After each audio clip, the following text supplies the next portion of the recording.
Hey everybody, we are back on the Business Stories with Ryan, our Karachi podcast, and this is my first episode of the new year, and it's a special one because I like to break away from like my traditional episodes where I talk about business and sales and marketing and all that stuff. Because my true passion ever since I've been a kid has been music and punk rock in particular. I still have a lot of friends in punk rock. I love punk rock, and a close friend of mine, Josh Rock, connected me with one of my inspirations growing up playing music. His band really inspired me to play, inspired me to get out and see bands and tour. So that person is Mr. Joe Queer of the seminal punk rock band, The Queers, and Joe is here to Yes. talk to me. So, Joe, it's great to have you. Thank you so much for coming on the show. Oh man, nice to be here, Ryan. Glad to Yeah. do it. Yeah. I want to talk about the Queers, but I also want to talk about you and just growing up as Joe Queer. Like, I like to hear about your backstory, your family life. How did you grow up into becoming the Joe Queer we know today?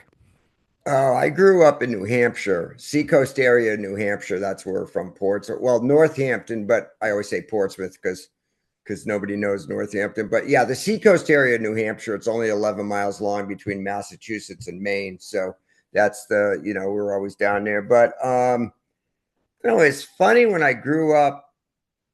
People ask me about music, but when I was young, my best friend Scott had a little record player, and they had one 7-inch Tennessee Ernie Ford 16 tons, and we would play that thing over and over. And I just loved hearing that. Then we had a 7-inch that was the Batman theme, and my sister had a record player, and I would play that over and over. And Brian Wilson always talks about how he would play "Be My Baby" over and over and over, and that's how I was. I just, for some reason, I was fixated. I just loved the smell of the vinyl, and I liked just. I would always listen to stuff. I still, to this day, if I hear a good song, play it over and over and over.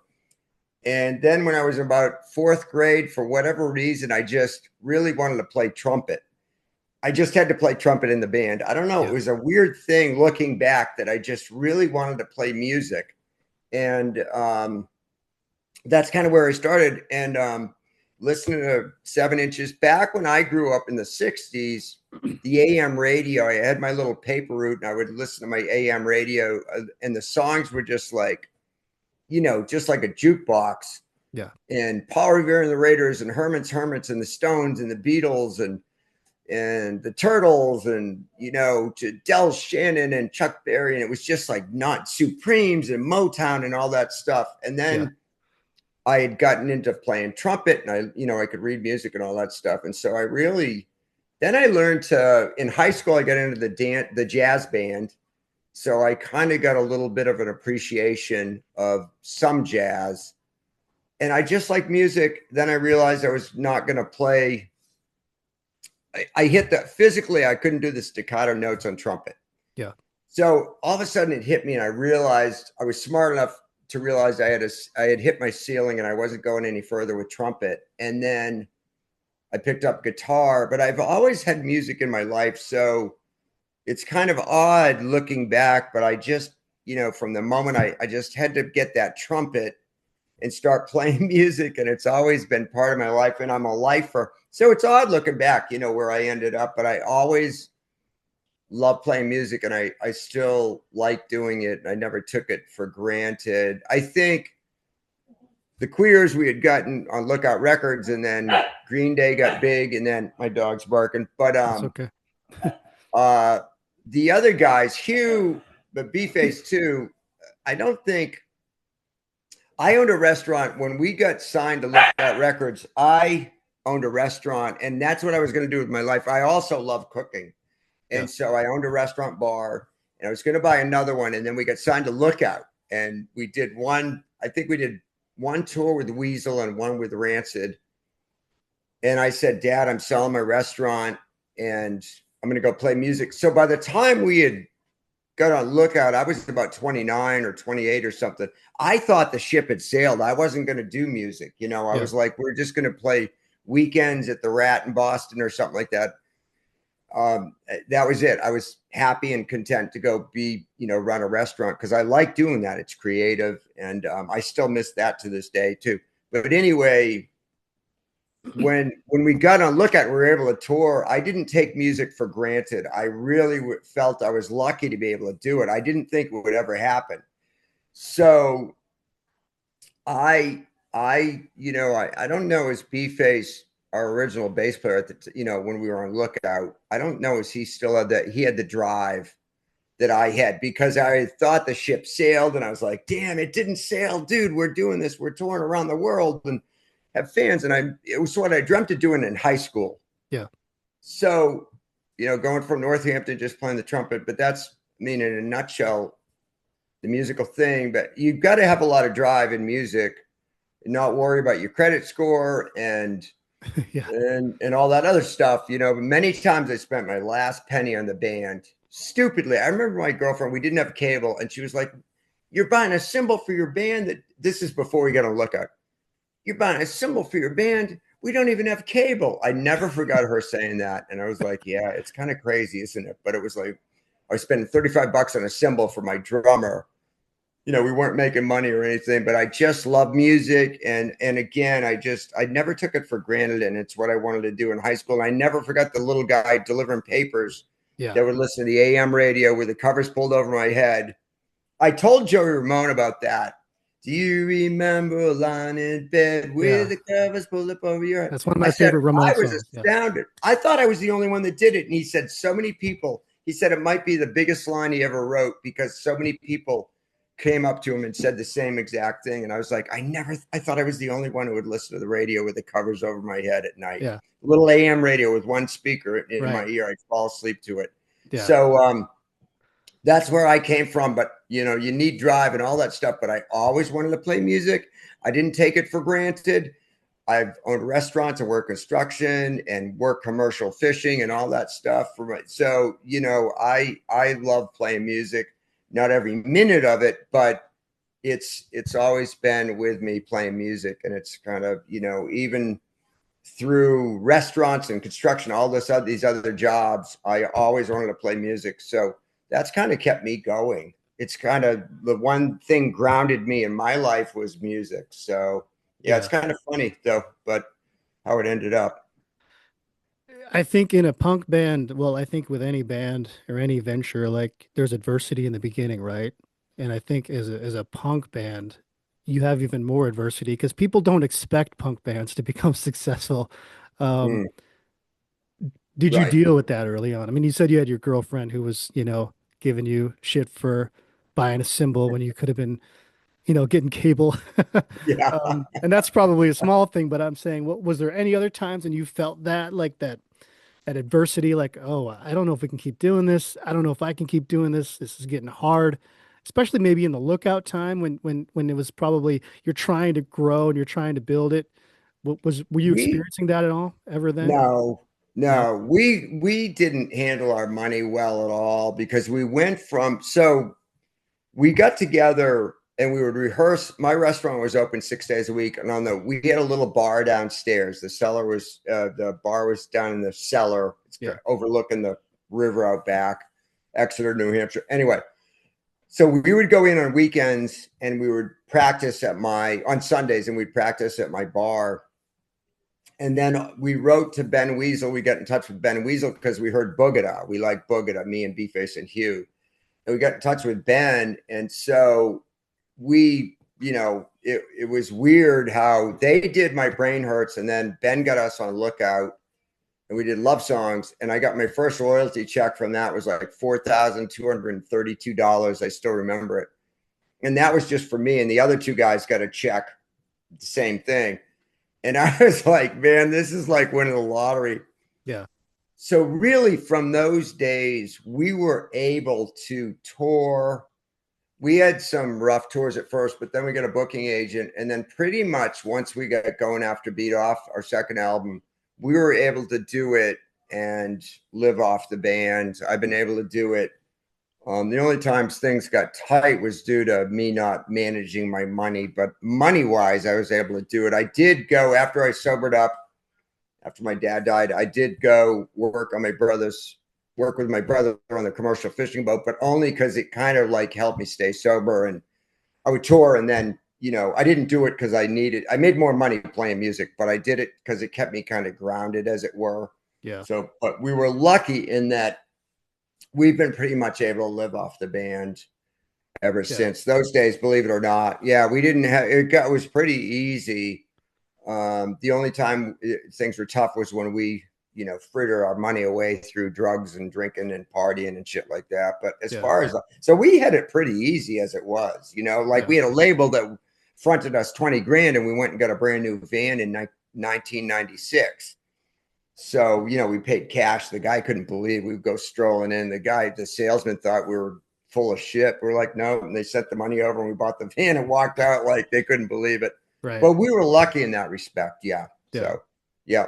So, the thing is, you hear bands now like, oh, you can't make money touring. I mean, if you live within your means, you know what I mean? These bands don't want to them, it's like, sitting in a van or a bus. Good Lord. That's like asking us to climb Mount Everest. Right. But, you operate at a profit and, we got our Sprinter van and we go out and we get a nice hotel and, I pay my guys cash every night and it's like we are able to come home with a profit. My drummer has 3 kids and, we can live off the band if we want to go out and watch our money. Of course, a big part of that, of course, is, anybody does not getting messed up on, drinking and drugs and all that stuff. And then it's amazing, what you can, how much money you come home with if you don't drink it or, drug it away. But, but we've been lucky in that respect. Yeah. So what was the Lookout time like? I mean, because to me, I read the book about, I think Larry Livermore wrote it or somebody wrote it for him a while back.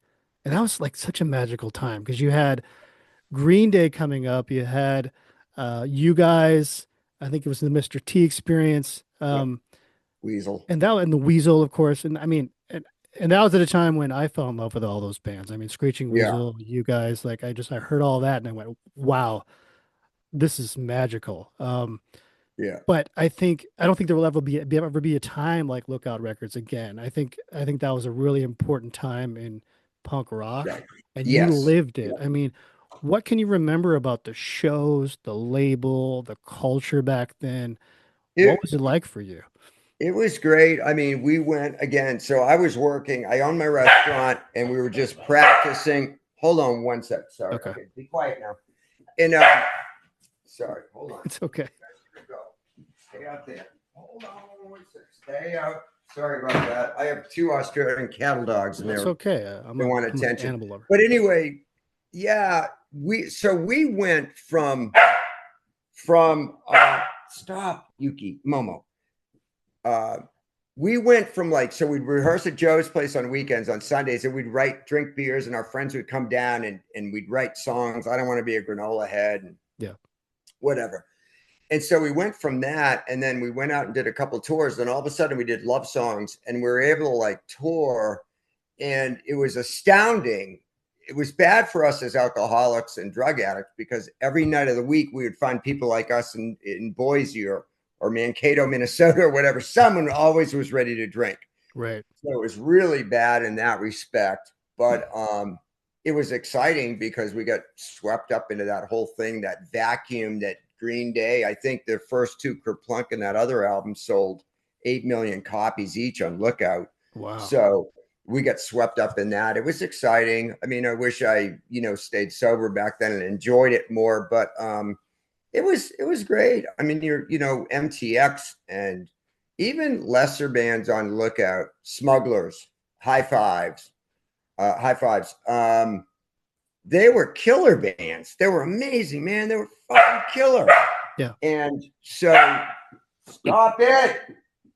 So it was exciting. And then we did a lot of big shows and yeah, it was great. Lookout was like a family back then. So they would send us tapes and say, what do you guys think of this band? Should we sign this band? It was really cool. I loved it the way Larry ran it.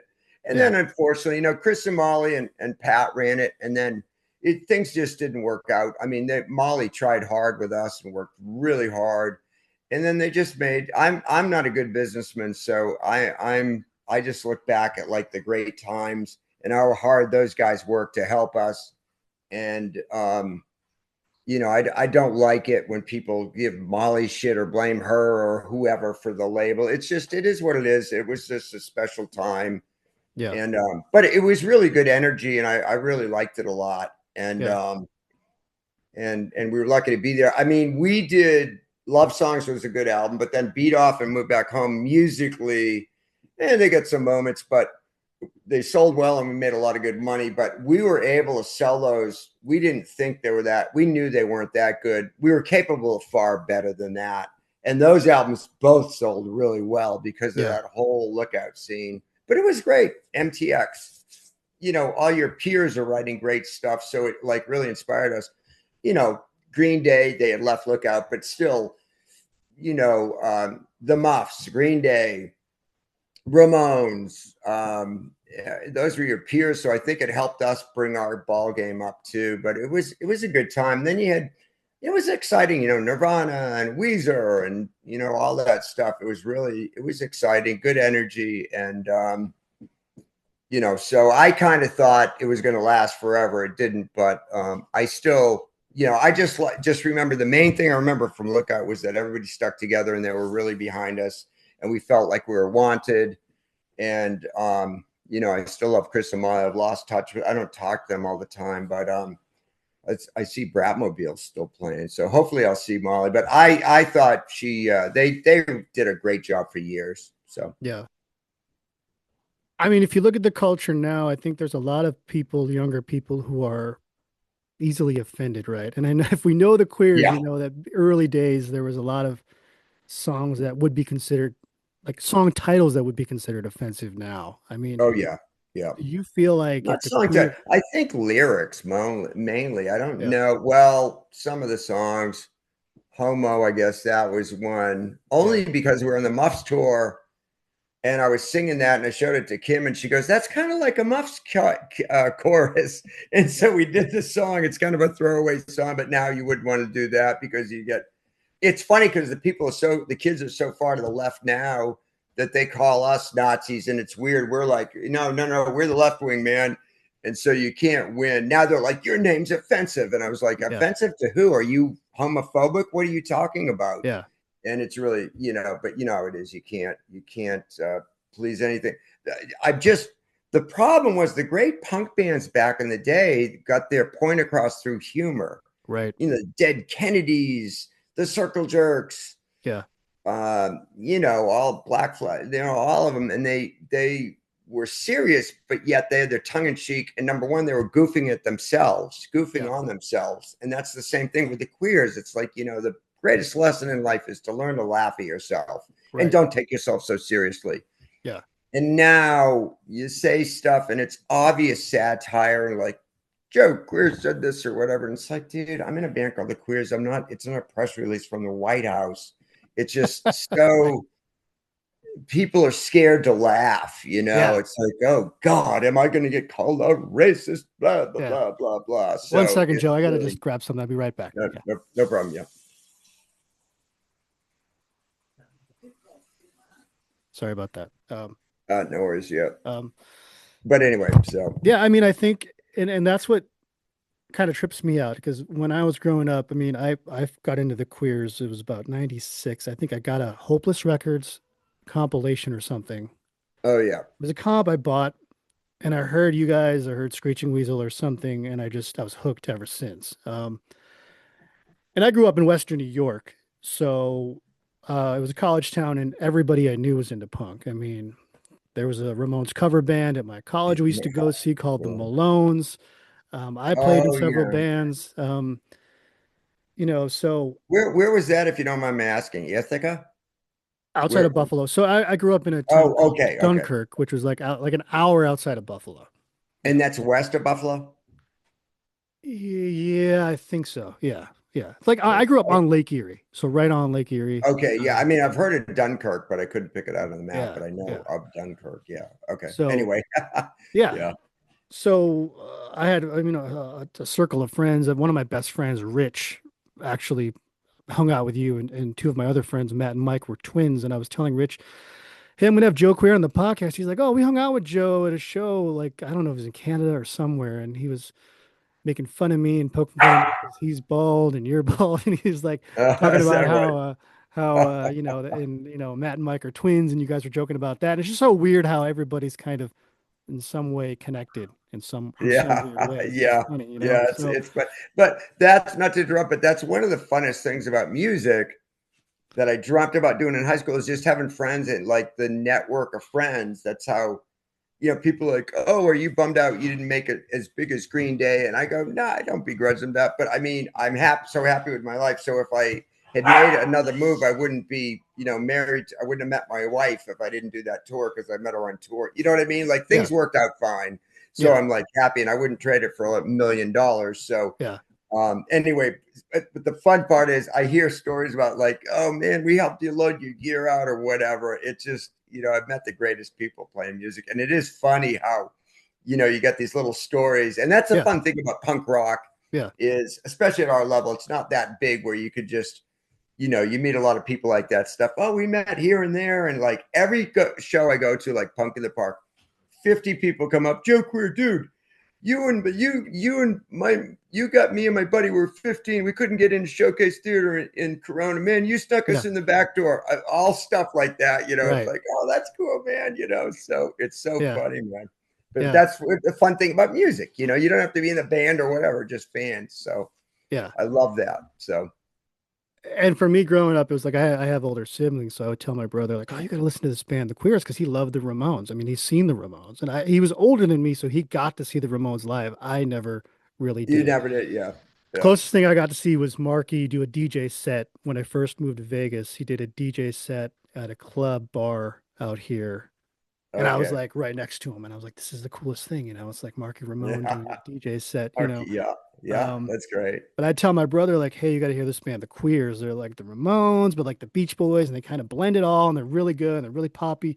And he heard them, and he like, he heard you guys, and he loved you guys, and he's like, let's go see them. So we went to go to Rochester, New York. I saw you guys there with my brother. Um, and I saw you guys again. It was like 2001 in Pittsburgh with, I think it was the Teen Idols you guys played with.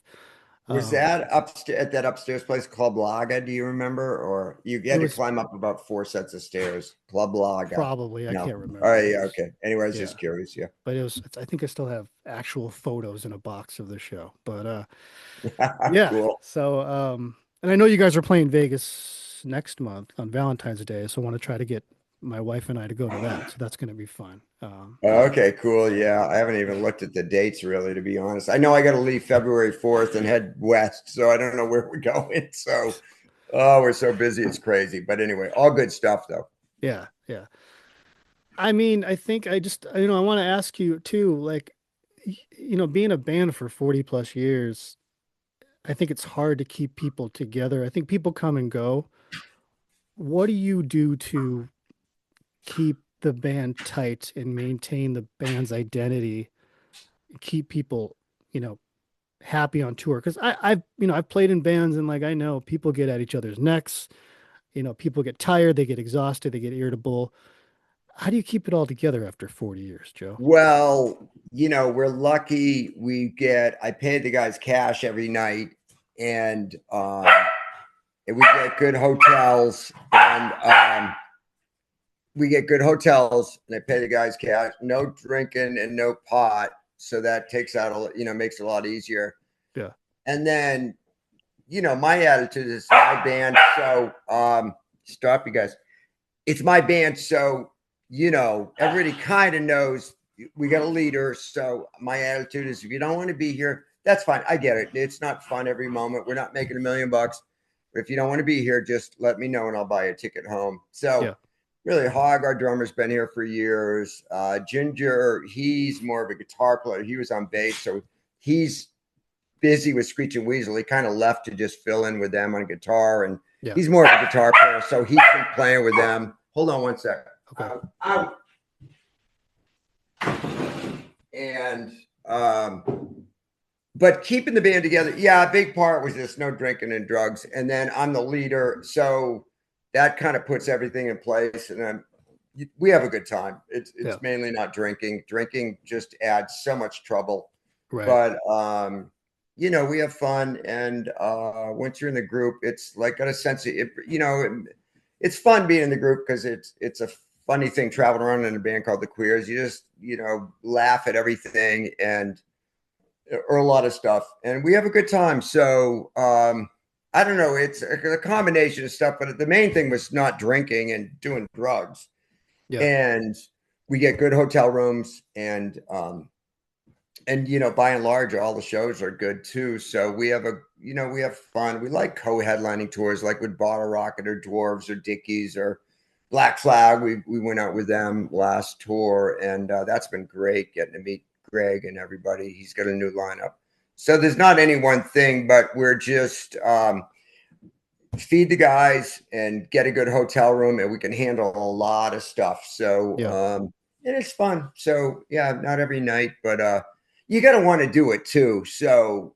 really, we got a keyboard player now, Ron, and he's my age, and he never got to tour. He was in a band called Rubber City Rebels, but we got a lot of songs the keyboards fit in, and he just wanted to tour. And so I said, yeah, sure. You want to go tour? Jump in the van, Yeah. not going to make $1,000,000, but he's like semi-retired. And he's like, I always wanted to do this and never got a chance to. So, Yeah. so he's going to Europe with us, and he's going to go on the next tour out West. You'll see him if you come see us. And so, yeah, it's mainly get with guys that want to be there. You know what I mean? Like Yeah. Ginger is the lifer, and Hog, he really, Hoglog's got 3 kids, my drummer, and a business, but he really wanted to play music. So he's, he made time for it, and which is incredible because especially the job his wife does, because they have 3 daughters. They're teenagers now, but he's been in the band for 12 years. So, and you can't be in a band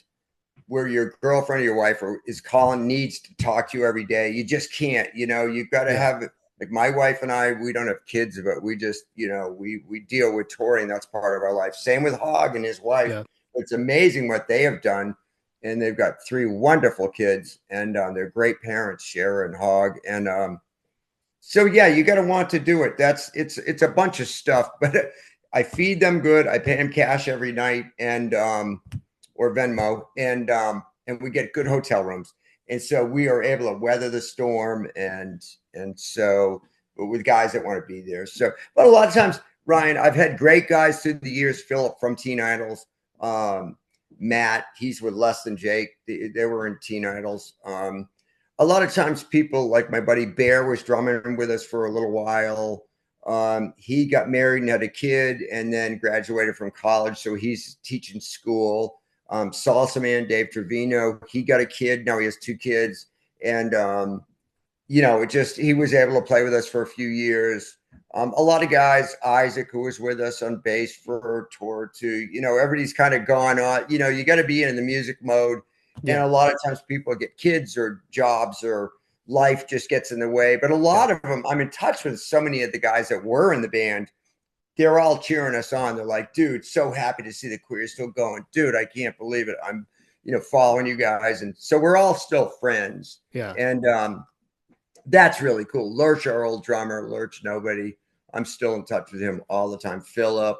But keeping it together, yeah, the biggest thing was just no drinking, because drinking, I'll see bands drinking, and it's just like, I want to tell them, younger bands, drop that, dude, because it ain't going to be, it just ain't going to work out. You got to get through thick and thin. Like we just went over to Australia, Japan, and Hawaii, and we did 10 flights from when we left Atlanta to get till we got back home. We did 10 flights this summer, and it was hot over there. We had a ball, but it's 10 flights and you're over in Australia and Japan, and trains, planes, and automobiles and all Exhausting. that stuff. But Yeah.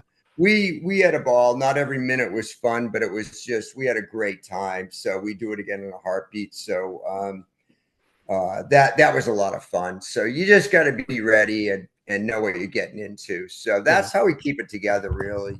The old days, the biggest trouble was all of a sudden we got money. We weren't prepared to get money. We were drinking, and that was like we had to either be musicians or drunks, and some of us wanted to drink and some wanted to play music, and it's a big learning curve. The whole thing has been it hasn't been perfect, but I wanted to play music. So, but I always wanted to play music. I don't know how a lot of these guys were so into it, and then they leave the band and they're just like couch potatoes. And it's like, dude, man, I thought you were into it, man. What are you doing? Yeah. We had the band, man. What are you doing? How can you leave the band? But that's where you got people like me or Ben Weasel or Blag from the Dwarves or Stan Lee and Leonard from the Dickies. And we're still playing, man. You know, Yeah. it's like we're going to be, you know, that's it. We want to play music and we're going to play music. Yeah, you'll be So, doing that till you're in the 80s, your 80s, I'm right. sure, And Joe. Green Day and all Yeah. those, you know, Green Day Yeah. or, you know, Green Day was going to play, you know, it was either punk rock or Welcome to Burger King. May I take your order? Those guys weren't going to, you know, they aren't brain Yeah. surgeons. They'll be the first to tell you. But they, Mighty Boss Tones from Boston, those bands, Muffs, Screeching Weasel, you know, MTX, none of us had safety nets under us. It was Yeah. either, you know, plastic or paper man or Mhm. you know welcome to Burger King or punk rock. Yeah. So that I think helped all those bands, you know what I mean? We weren't like we had nothing to fall back on. It was Yeah. like punk rock or who knows what, living under a bridge. Right. So we were certainly, I was thankful, but you know a lot of those bands were gonna, like, say Green Day was gonna do Dookie whether it was on Lookout or it was on Warner Brothers Reprise. You know, they had, Yeah. it might have been better production they ended up with on Dookie, but they still had those songs. They didn't Yeah. change anything. So I mean they were in the right place at the right time, and Dookie's such a killer album. Oh, So yeah. it's Yeah. great. But yeah, the whole time was great. It's funny because I had a friend that knew Rivers Phoenix or whatever his name is from not Phoenix, from Weezer. Rivers Cuomo. Come on. And Yeah. so she was like, "Oh man, I told Rivers about you. Yeah, I played him a couple songs. He likes it. You should get together with him and write some songs." And so at the time we were doing so well, I was in my own little bubble, and I was like, "Oh, whatever. We're doing fine, whatever, you know." And Yeah. then it wasn't until like afterwards that I realized how big they were. But never mind all that. I really respect some of the songs that I Yeah. really sat up and I was like, fuck, I wish I'd worked with him because I would have loved to see what we could come up with, you know? Yeah. But, you know, that's the stuff I regret is not like Joey Ramone. We were going to do a 4-song EP with Joey singing. This is about the time he was going to leave the Ramones. And he said, you know, would you be up for doing because he liked our Don't Back Down album, just to your point, like, Yeah. between the Ramones and the Beach Boys musically. And he said, "Oh, I love what you're doing there. I always wanted to have the Beach Boys vocals. Would you guys be up for being my band? And we'll do an EP, that, you know, Joe Ramone with the Queers, Yeah. and I'll sing and you guys be my band." And we talked to Andy Paley from the Paley Brothers about producing, and we had the whole thing set up. We were going to do it. And I think labels, we hadn't found a label yet but we weren't worried about it because it was Joey Ramone. So we were going to be able to go on Right. any label we wanted, Sire or Epitaph, anybody would have put it out. But I screwed it up in that I didn't realize, Ryan, I was running out of my league. We needed a manager and someone that could, like, we should have booked the studio. We had a studio lined up, Mark Lynette's studio. Andy had lined up, but we should have booked the thing and just gone, you know, in a few weeks. And I was like, Joey's like, I got this one thing at the hospital and then we can go. And then Andy went off with, I believe, Madonna or something crazy. And then it didn't happen. And I was like, fuck, but I didn't know enough to, like, say, book it. We got the flights, let's go. Yeah. And we'll come up with some songs. Yeah. And we didn't do it. That was one of the big regrets. I wish we had done there, but I just didn't. I thought we could do it in 6 months, and it was just like he got sick, and then Andy went off, and the whole thing fell apart. But boy, that would have been something else, you know. So That would have been. Was that what year was that? Like we're talking late 90s or yes, that would have been somewhere around that time. Yes, okay. late 90s, I believe. And yeah, because he was talking about, I don't know if the Ramones, I think they were still playing at the time. Or maybe they had done their last gig. It was somewhere around there, though. I can't remember when they did the last show. They did But like Adios Amigos, I think, which was a late 90s. One of yeah, the last album or one of the last albums they did. And then Joey did some stuff solo, I remember. right before he passed. Right. He did his solo thing, but it was somewhere around there when like the band had either stopped playing or they were just about to. And so but we had done our Don't Back Down album and he really liked the Beach Boys vocals and he said, let's do it. I want to, I always wanted to do that Beach Boys Ramones thing. We don't have any back vocals in the Ramones. Like, I'd love to do it. And Yeah.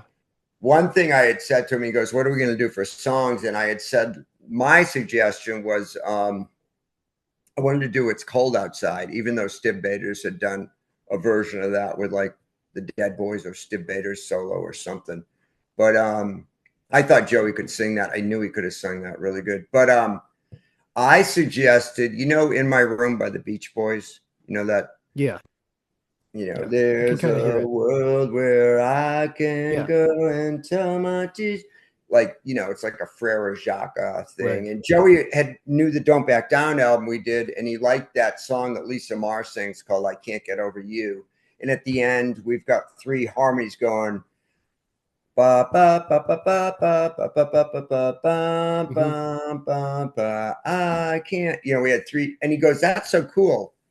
And I said, let's do a slow song like In My Room, that's Hmm. sort of like a three-part Frere Jacques, a three-part harmony thing with me, you, and Kim Shattuck from the Muffs. So he's like, oh, dude, I love the Muffs. I'd love to. That sounds cool to me. So I called Kim and stuff. And so, but he goes, that would be great because everybody's going to think we're coming out. The Queers and Joey Ramone's going to come out with like Blitzkrieg Bob Part 2 or something. Right. Beat on the Brat or something, and we come out with this totally beautiful three-part harmony with a girl, Yeah. and almost like no lead singer or Joey would just, a slow song in like 6/8 time or something. He loved the idea, and he said, "Stay ahead of the crowd, let the crowd follow us. We're not following the crowd."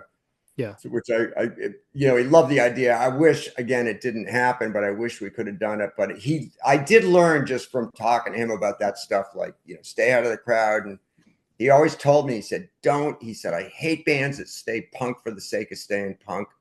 They never go anywhere musically. They just, they're worried like that they're not cool or whatever, but they Yeah. miss out musically. And like Joey did What a Wonderful World on his solo album. What a great, Right. I remember that. Yeah. he called me on a Saturday morning. I was at my folks' house, and he said, "Hey, Joe, it's Joey. Hey, let me play you this new song off my solo album. I want you to let me know about the mix." So, of course, he's like holding the phone up to a speaker in his, a stereo in his living room, Yeah. and so he just wanted me to hear it, not judge the mix. You don't judge mixes off that, but Right. So I said, what is it? And he goes, oh, it's a cover. What a Wonderful World. I go, Louis Armstrong? And he goes, yeah, you know it. I go, dude, I played trumpet for 14 years. I know it very well. Yeah. And in the split second, he goes, yeah, hang on a sec. Let me play it for you. So he's holding his phone up to the speaker. But in those 5 or 6 seconds before the song started playing, I remember thinking, I can't believe he said cover song, Ryan. I thought it would be a Beach Boys or Power Generators or, something. Yeah. I just was dumbfounded knowing What a Wonderful World by Louis Armstrong, how Joey Ramone would cover that song. I remember just my mind was boggled. I was like, I can't, out of all the songs, you're covering What a Wonderful World. And then he played it for me and I was like dumbfounded. I was like, this is amazing, man. Yeah. And it's amazing how it sounded. Like the way yeah. he did it, his voice with that music, like you wouldn't think it would have worked, but it worked incredibly well. Like it was such a good song. Like great arrangement. Yeah. And that's kind of what I was getting at doing that slower song. I go, let's keep people thinking, and we could do some magic if we tried. I know we could, but yeah, that was such a great song. I was so jealous. I was like, oh my God, that's amazing, dude. Yeah. And so I learned a lot from that guy, but he loved music. He loved talking about music. And another guy that's like that really too, that I knew fairly well, I lost touch with him the latter part of his life, really. I wasn't in touch much, was Gigi Allen. I don't know if you know Gigi Allen. Yeah. I mean, I was going to ask you about that because didn't you guys open for Gigi Allen early on at some Yeah, point? we played with Gigi a few times. Yep. Yep. Yeah. Gigi and the Jabbers, and we knew him. And he was a good drummer. And for about 3 or 4 months, we were going down to I had a little rehearsal space down by the beach down in Hampton, and we'd go pick up Gigi, me and my buddy Don Crockford, who passed away. He was a great bass player. And Don and I would go out, drive an hour to get Gigi, and we'd come back down to the beach and we would play. Gigi was the drummer, and Don was on bass, and I was singing. Gigi was a really good drummer. And but he loved good music too. Like he loved bubblegum music, 1910 Fruit Gum Company and the Turtles, and he loved all that stuff. He was like a little older than me, but he loved good music. Yeah. And it's weird to now he's not known as, he's known as crazy guy, some girl pissed in his mouth and blah blah blah. Yeah. But I knew him as like a real knowledgeable, down to earth guy, talking like me and you are about music and this and Yeah. that. And Joey Ramone was really into that too. I mean, with Joey, I thought to myself, like, geez, after all the stuff he's done, he still loved music and loved talking about music and this song and that song and what I Yeah. thought of this. And so, and that, and what bands I had seen. And so, it was pretty, his enthusiasm was really cool. Yeah. Yeah. So, and Gigi was like the same way, really. It was really weird. I lost touch with him when he got thrown in prison. No, I was in touch with him through this girl who would write to him all the time. But anyway, it was just sad the way he ended up, because I only knew that guy as a real fan of punk rock and of music and rock and roll. Yeah. So it's kind of sad the way what he's remembered for. But he was another great guy who loved music. But I'm a lifer, and that's how I always will be, I guess. So I just always love music. It's weird because, I feel like I played in a lot of bands and I got to a point where I was like, I feel like I'm too old to be doing this. Like, I wish I could be like you guys where you're just like, screw it. Like, I don't care how old I am. I'm gonna just do it. But I'm at that point. Well, I've got my wife and I adopted a kid and like I have that Yeah. and stuff. And so like I did play years ago in a band, but it was just hard because when I want to practice, like I'll practice for 3, 4, 5 hours because I just enjoy it. Like I don't keep Mm, track of time, so it's harder now, but I love that you guys can just keep on going and doing it, and that's fun. So um, keeping that passion's great. So yeah, we're lucky. I mean, I'm working out in the studio with my pal Scooter, who I met in Boise. But the stuff he's writing it's like stuff like Elton John would write. I'm not kidding you. yeah, It's great. But and then I got a side band that this band, the 66ers, we just got an album out on Rumbar Records. And guy Steven came in to work on songs, and we kind of did a little side band, and yeah, I'm gonna take him over to Europe and stuff to open up for the Queers and stuff. But yeah, it's fun. yeah, It's just like fun. And I like the pop punk stuff. And we're lucky to be able to do it. You're right. Because a lot of people get in situations like you, which is wonderful. You know what yeah, I mean? Adopting a kid, that's so exciting. Mimi and I wanted to do it. We couldn't. But, a lot of people like that, but we're still able to play music. So we're real. I still don't take it for granted even now. yeah, It's pretty special because you're doing a job where you go out and you make new friends every tour. I walk out when I leave here in February. It's like I'm going to make new friends, and it's just like God, what I yeah, dreamt of doing in high school. yeah, So I think I'm lucky in that respect, and I don't need to make $1 million to like I've made $1 million many times over with the friends and family. You can't put a price tag on having friends around the world, and from right, Boise to Tokyo to Utsunomiya, Japan. You know what I yeah, mean? It's like, wow, man, that's what I wanted to do in high school. So yeah. it's I been mean, fun. yeah, I think when you're creative, you don't think about money. You just think like when I played in bands, it's just like let's just write music and go out and have a good time. Like who cares about the money? Let's just go have fun, Well, and I tell young kids, I go, the thing is, like, money has nothing to do with it. Like, I think when you first start, you do think about that. You're Yeah, like, oh, whatever, I want to get laid and, do drugs and party and, make money. But the best times I've had in music have nothing to do with money. You Right. know, looking back, it has nothing to do with money. Yeah. Like, yeah, sure, I want to make some money, but I mean, you can't go up if you make like, you know, a bunch of money at a festival or something and whatever. You know, you sound like a pompous ass saying, "Hey, Ryan, I just made friggin'," you know, you sound Yeah. like a jerk.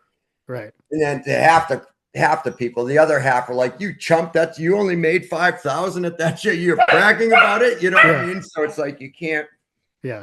But anyway, like really, it's always like at rehearsal or something like that. The fun times, you know, it's nothing to do with money. Like the Yeah. shows and what happened and the people you meet and all that. It has nothing to do with money, which was something I had to learn. I Yeah. kept thinking like more money and all that, but it's like it's not. I've got a dog attacking me, but it's but that was the lesson I had to learn. It has nothing to do with money. So hold on one sec. Okay. Blackwell in the corner. Go. She beat the door down. But anyway, yeah, that was something. So when you think about it, it's like, who cares about money? That has nothing. All my good stories have nothing to do with money. Yeah. So Yeah. So, but we've been lucky. I think you got to be grateful. You know, a couple things. I'm working on a book that I hope to finish this summer. I was going to ask you about that. Yeah. I can't finish it because we've been too busy, and I've got to like almost take the summer off if I can afford to. I don't know if I can, but it's like I've got to, because I got to sit down and focus and finish the songs for the new album Yeah. and the book. But anyway, it's I was going to tell you a story, something about the book, but anyway, yeah, we're so busy that it's hard to focus on stuff. I don't know how you are, but I can't. I'm If I terrible with force focus. writing, Yeah. if I force myself to write, it comes out like a bank statement. Yeah. I've got to be like in the mood, and then I've got a million and one stories. And Yeah. so anyway, I'm working on it though. It's a Yeah. great book, and I want to write a book, not an autobiography. I want to write a book. So like the Fear and Loathing of Las Vegas, in Mhm. Las Vegas, of punk rock. I think that's what I'm kind of trying to do. So I don't know if it'll come out that good, but So I is it think it fiction is. or is it based on your life or is it just a fictional Yeah, story? around the band. You know, Okay. it's loosely based on the band, but Okay. just again a book, not an autobiography. So Yeah. you know, just people you met and all that stuff. So, but it's been fun. But I still love, you know, music. With music, the great thing is you always have something to get out of the bed for in the morning. Yeah. You know, always it's a session. You know, today I've been fielding calls on WhatsApp from everybody in the UK about going to tour over there. We're going to play some Rebellion Fest in August and maybe Brack Rock in Belgium, and you know, go with the 66ers, my side band. I can drag them along. We can do shows. And so it's just, we're really, really, I think I've never been so busy. Then I got my Yeah. studio. It's just crazy. You can't get anything done because I'm so busy with the band. So, but all good stuff. And I'm not complaining, but it's funny. You just gotta be dedicated to this stuff, I guess, you know? So, Yeah. I know it's getting late and I want to wrap this up soon because I could talk to you for the next 3 hours, but I don't want to keep you. yeah, So no I, problem. I want to ask you about the studio too, which I think is so cool. I was looking it up on Facebook and online. So what is your role at the studio? Are you kind of more of a producer? Like if a band comes in, are you kind of giving creative input, songwriting Oh, yeah. input? Are you playing on stuff? Like what's your role in that? All of the above, yeah. So Okay. I mean, I engineer and produce. So Okay. when I'm producing, I kind of like to be hands-on, Yeah. just, you know, but yeah, I'm working with this guy Scooter, who's got great killer songs. So we'll see what happens there. But yeah, I engineer, produce. Some bands come down and they don't need much guidance, and then Yeah. other bands come down and they do need it but don't take it. It's funny. I only run it word of mouth, so it's like if I'll go out like on this tour and someone's like, I heard you have a studio, Yeah. yeah, you want to come down, come on, you know, whatever. So I don't Yeah. push anybody. I don't run it commercially. So Right. but we've done some good stuff here, the 66ers, Queers. So Dwarfs came in, Bottle Rocket came in. We've had some good bands. So yeah, it's fun, but without the studio, I'm always out there doing one thing or another, but I engineer. I don't mix. Yeah. I've had so many of these guys. I like doing sessions, produce, record here, and then get fresh ears on it. Yeah. You know, people that understand where we're coming from, but they don't know any of the songs. They didn't record it, all that. Come in with fresh ears to mix Yeah. it. So Yeah. it's working out pretty good. Yeah. But I have fun time. You know, I like the creativity of it. So Right. I love doing that. So So do you send it out to get mixed and mastered then? Is that what you do yeah, typically? yeah, Okay. yeah. Okay. And I got a bunch of great mixing guys, Yeah. big and small. And we've got my buddy Hyro. He's another engineer that works here. He's our in-house mixing guy. He did the 66ers and he's done a bunch of stuff that we put on Cleopatra. I don't know if you heard any of, like, Cleopatra Records did a Stones cover album. A bunch of bands covered Stones songs. They did a Beatles cover album, Pink Floyd. Hmm. So all that stuff Hyro mixed in studio. We recorded it all here. So it's fun. Yeah, it's just good energy. Everything's revolves around music around this house, so it's kind of fun. So Do you hire a lot of people outside to come in and record? no, Like, no, it's just no. all bands. Yeah, it's all I know like two or three local drummers, Yeah. and you know, this I know a bunch of musicians that will come in and help out. So we just do it like that. We gotta, yeah, it's fun. So yeah, we Yeah. have a good time. I'm proud of the stuff we've done. So Yeah. in this day and age, you can record it. Me and you could record in the room you're in right now if we got some good gear and then send it to a mixing guy and it would be like, you know, Yeah. huge sounding. It's all in the mix, really, how much Right. it's amazing what they can do. So I think these days, a lot of bands, they miss the organic being in the same room together, you know, that, well, the drummer's in Rochester and this guy's in Miami and Yeah. this, you miss out Yeah. on, you know, that's the whole, to me, fun of recording. That's why I Saved the World, I thought came out great, but I was doing it by myself pretty much Hmm. because of COVID.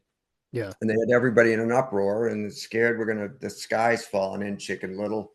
And so Ginger wouldn't come up. Hog came down, but he doesn't live near here, so he came down. But to keep on, it's funny though, when I was in the studio, I'm by myself and I was thinking, man, nobody's here because of COVID. This is, you know, it's so fun. I love having the guys around, and Yeah. you know, that's part of the fun of making the album. So I like, I pretended Joey had asked me to work on his solo album way back when. And so to keep myself on my toes, because I was doing all the stuff in the Queers album, I was like playing and I was like, okay, I'm going to play as if Joey Ramone's right here in the room with Danny Ray. And I'm working on Joey's solo album. And I played as if he was right there. I know it's stupid, but it kept me, you know, I had to do something to stay there because otherwise you get sloppy. You're like, I don't know, whatever, blah, blah. And Yeah. I Yeah. was not like that. I was like, what if? So every take on vocals, I was like, as if Joey was watching me.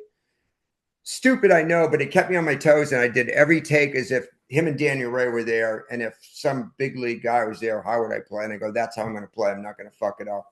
Yeah. And so that's how I played the whole album. And it kept me on my toes though. So yeah, I was really proud of the album. And we'll finish a new album this year too. I'm really excited about it, but I want to top Save the World. And so I'm really, it's a challenge. You know, that's what gets me out of bed in the morning too with music. It's like I love Save the World. If that had been in 95, that would be considered one of our top albums.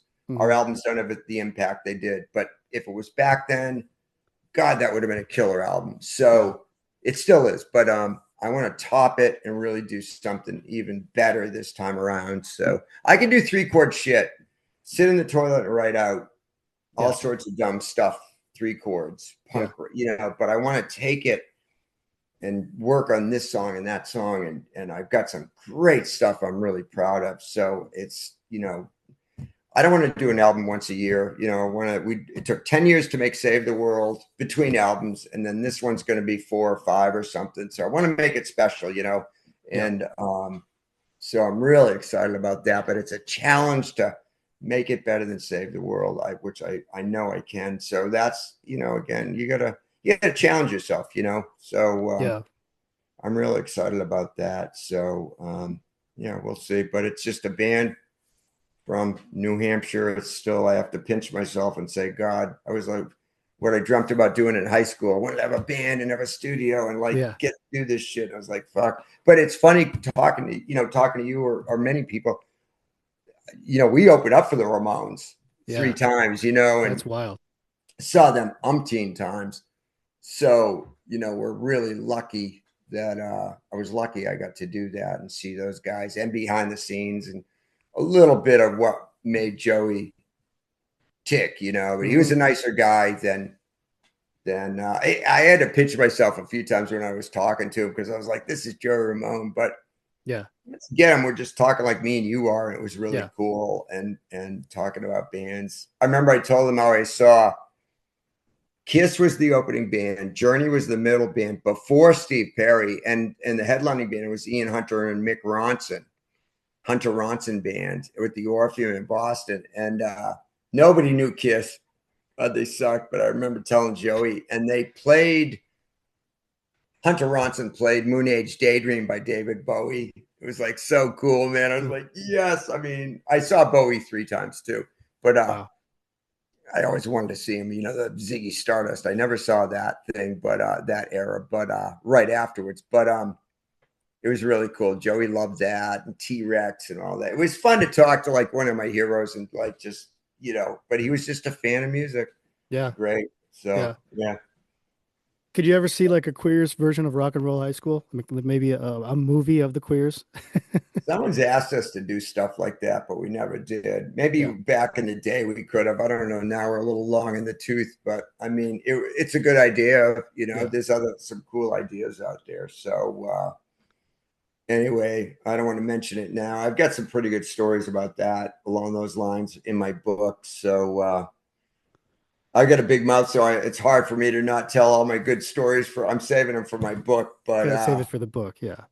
yeah, Yeah. so we'll see what happens. But yeah, I remember one time talking to Joe. I had been talking to Joey, and so he was calling me quite a bit back then. And then I remember reading in like Rolling Stone or someone told me something. The Ramones did a huge show down in Rio or something like that, like, some huge attendance. They were like the Beatles down there. Yeah. And I talked to Joey and I was like, hey, did you just get back from Brazil? He goes, oh, yeah, yeah, we had a good show down there. It was like, something I'd be screaming from the Yeah. rooftops about, like, there was 100,000 people on Yeah. Rio. It was something crazy like that. Right. And he hadn't even mentioned it to me. And I was like, he's like, yeah, it was fun. Yeah, yeah, yeah, yeah, 3 weeks. I was like astounded that, Yeah. like, but yet, that what get him out of bed in the morning was the next great song. It wasn't how much money, who he played to, and all that stuff. So that was Yeah. kind of refreshing. You know what I mean? It's like, God, I would have been bragging and telling everybody. And Yeah. so it was pretty funny. But yeah, I learned a lot from him. But anyway, yeah, it's fun. So yeah. You still play? Um, I haven't played in a few years. I mean, I write stuff here and there. Oh, yeah.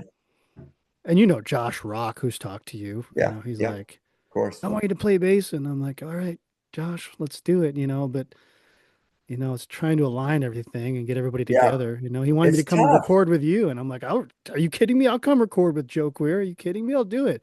Yeah. But it's like we gotta get down and do it. So, it's hard with Well, everything. remember, if you ever want to come out, I've had some bands fly in with literally the shirts on their backs. I've got guitars and everything here, cymbals, the kit, drum kits, and Yeah. we got a studio kit. Like you can come out here with very little. Bring your guitar or don't bring your guitar. Yeah. We got bass, everything, so you could literally just grab a flight here, and if you got the songs, come on in and record. So yeah, so Yeah. I'd I've love got some to. stuff written. Yeah. Those are the type of projects I like doing. Stuff Yeah. people that are into pop punk and Yeah. Ramones and stuff, and so it's see what happens. It's so yeah, it would just be fun. And Yeah. again, I'm sure we'd come up with some great stuff, but it'd be like we'd have a ball record. I could Oh tell my we'd have a, gosh. what I I would mean? love it. Yeah, Yeah. yeah, That'd be we'd have so a much lot fun. of laughs. So yeah, I was in a band called Pet Tigers like over 10 years ago we got on a little label out here in Vegas. And the coolest thing for me was I got to open for Modern English. I don't know if you Oh, remember that band. really? So like we were like a my whole thing about the band was I don't want us to have a guitar. I want it to be synth. I want it to be keyboard, bass, girl singer, and drums, no guitar. And we wrote, I guess if you were to like, if I were to describe it, it'd be like the B-52s, kind of like surf punk without guitar though. So Huh, it was a challenge to write without guitar. I bet. And I Yeah. just wrote like 3 chord pop punk and she played the guitar. And I mean, we had some cool songs. It was fun. It was a lot of fun. So um, yeah, What was that called? we were called Pet Tigers. Pet I Tigers. could send you a Okay. link. You're going to hear it. Yeah, we've got an album. It's on Spotify. It's old. It's an older album, but Pet yeah, Tigers. I love to listen to that stuff. Well, Ron, the keyboard player, has been playing with us. We were talking about how back in the day, back the old days, every band had a keyboard player. yeah, Like even in the early rock days, from Deep Purple to whoever, they all, Ian Martha Hoople, they all had, the Stones, they all had a keyboard player, the small Doors. Yeah, yeah, faces. Everybody, yeah, the yeah, Doors. And then, you had the new wave and everybody had the keyboard then, Elvis Costello and now it's like bands don't have keyboards. It's weird. So it's yeah, cool for us to have a keyboard now. And it's surprising how much it adds just doing the rhythm, just the yeah, simple rhythm, having a keyboard player there. Of course, he can yeah, sing too. It's really cool. yeah. And so we've got a song we're working on loosely that I want to ask Fred Schneider from the B-52s to sing. And so it's keyboard oriented, and they're right over here. I think he still lives here in Athens. I'm in Atlanta, so Yeah. not far from here. But that must have been a challenge. Yeah, no guitar. I mean, I don't know if that I could have worked with that, but Yeah. it's cool anyway. The keyboard oriented bands, I think, are just more interesting. Yeah. So it's Yeah. been fun, and the stuff I'm working on with my buddy Scooter, he's playing. It's a lot of keys on that and synthesizer and stuff. It's really cool because ELO is one of my favorite bands, and of Oh, course I Richard love Tandy ELO. and Yeah. all that. I've learned so much from listening to ELO from a Yeah. producer standpoint and songwriter too. Yeah. Jeff And Lynne was phenomenal. I mean, just it's Yeah. and to think they did that on tape. I was just talking the other day up to the 66ers. We're Yeah. talking about some ELO song, and they did it on tape, not in Pro Tools or Logic or It's whatever. They did insane it. how good they were. Yeah.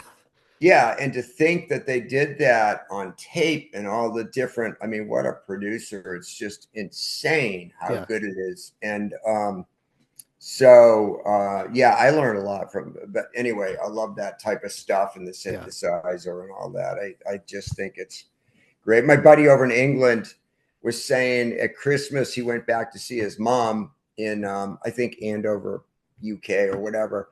And they were walking out of church, and some guy yelled over to his mom, Liz, or whatever, I don't know his mom's name, and came over, and it was Rick Wakeman from Yes, and he played with Bowie on Bowie Hunky Dory, and he was going to play on the Spiders from Mars, but he joined Yes.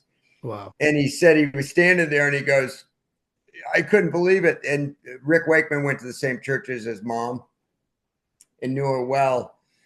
And so he said it was just so weird. Finally, she's like, "Oh, this is my son." He goes, "You're Rick Wakeman. I can't believe that." He said he was Yeah. the nicest bloke. That's what he said. Yeah. But anyway, yeah, the keyboards. I think it's kind of forgotten. It's been fun and inspiring to have a keyboard player with us. So Yeah. in the studio, we're using Ron Moore. He just left yesterday. Actually, he was down for a few days. So yeah, that's been it. But it's funny playing this long, and I'm still excited to. I was just talking about some new songs with this guy Scooter. He's going to help me write a song in the new Queers album. It just keeps you something to get out of bed for in the morning. That's Yeah. what music's always been. So it's Yeah. crazy. So yeah, I love it. I love it. You're making new friends every time you leave the house. It's been incredible. Yeah. So I love it. Yeah. And the thing about the punk rock community, I think, is that, and I love that people aren't egotistical, at least, like everybody feels like it's just one big family. Yep. I mean, like a guy like you, every time I talk to somebody about Joe Queer, they're like, he's so down to earth. He's the nicest guy in the world to talk to you, hang out with you. He loves the fans. So it's like, I love that attitude where you don't have to be this like egotistical prick rock star, you know? And I love that. So I think that's cool. Well, you know, I tell the story. It's in my book, but I'll tell you this one. But I was walking on the street with Joey Ramone going to the Coney Island High. This is years ago. We're at the Continental. And then he's like, I'm going to your show. I'll walk back there with you. So I'm like thinking, I'm walking down the street, New York City with Joey fucking Ramone. How Yeah. cool is this? Yeah. Whatever. So some German guy, we're just up a few blocks from CBGB's, and some drunk German guy sees Joey. It's like about 5 in the afternoon. Yeah. We were going to sound check, I think. And he sees Joey Ramone. Oh my God. Oh my God, it is Joey fucking Ramone. I do not fucking believe this. Oh my fucking God. Oh my fucking God. I'm on vacation. The guy was walking to CBGB's, the old CBGB's. Yeah. Oh, it's still there, to take a picture. Yeah. And he was on vacation and he saw Joey and loves the Ramones. Had no idea who we were. And he was just that guy. He was trying to kiss Joey's sneakers. I remember that. And just hugging him Wow. and just, it took about 10 minutes to fucking extricate our way. I was just like, God, dude, he wouldn't, Yeah. Finally, when we get out of there, I'm not kidding you. It was the better part of 10 minutes. And I said, Joey, how do you put up with that shit? And he goes, when that stuff starts bothering me, I'm going to drop music. He goes, we got to be grateful that our music has that impact on people. And we get to do this great job, this great thing called making music. Yeah. No matter what level we're at, the Queers, Ramones, Rolling Stones, we got to be grateful and thankful that we get to do this. And if that stuff bothers me, I'm going to quit because I don't want to be that guy like that. And whenever I thought or think I'm getting too big for my britches, or I think something's, bugging me or whatever, I always think of Joey and the drunk German guy. I never forgot that. Joey and the drunk German guy and what he said to me. I'm sure for him, it was he didn't think much of it. Yeah. But I listened to him, when he said that, and I never fucking forgot how he told me that. And I said, what a great lesson. That's how he was. He was into the music. He didn't care about this other bullshit. He wanted to fucking write the next great song. Right. So I never forgot that. I had Joey and the drunk German guy. I always remember that if you get too big for your britches. Yeah. That's wild. So it's kind of funny, man. But that's how he was, So. Yeah.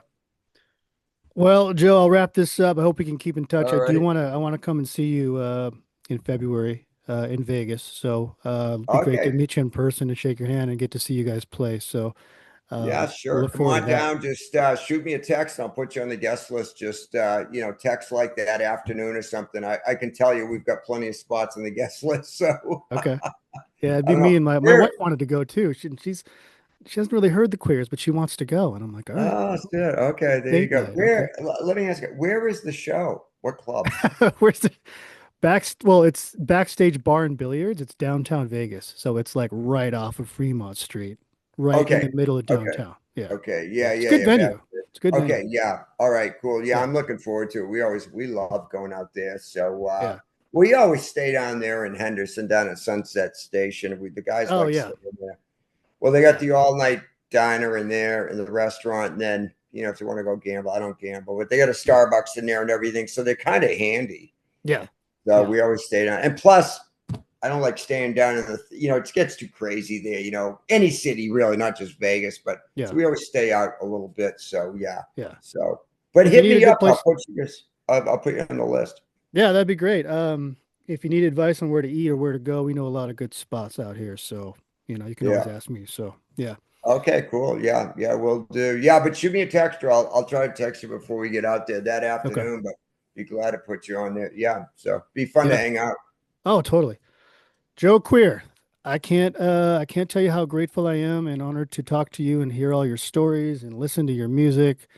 I've been listening to the Queers for 30 years and it never gets old, man. I love every time I hear it. And I'll always hear a new song and I'm like, there's another song I like. So like my recent one was, I think it's Deborah Jean. I heard Deborah Jean and I went, I love this song. I put it on loop, play it over and over again. I loved it. Joey Ramone loved that song. That's such a great song. Last time we opened for the Ramones at Hampton Beach Casino in New Hampshire, that was the last song we played. And Joey watched the whole set. Yeah. It's pretty cool. I was like very well aware that Joey was watching the whole set. I was like, fuck, that's great, man. He's Yeah. watched the whole thing. And he goes, what was that last song you played there? And I go, Deborah Jean. He goes, that's a great song. And I was like, Such oh a great man, song. thank you, man. Yeah.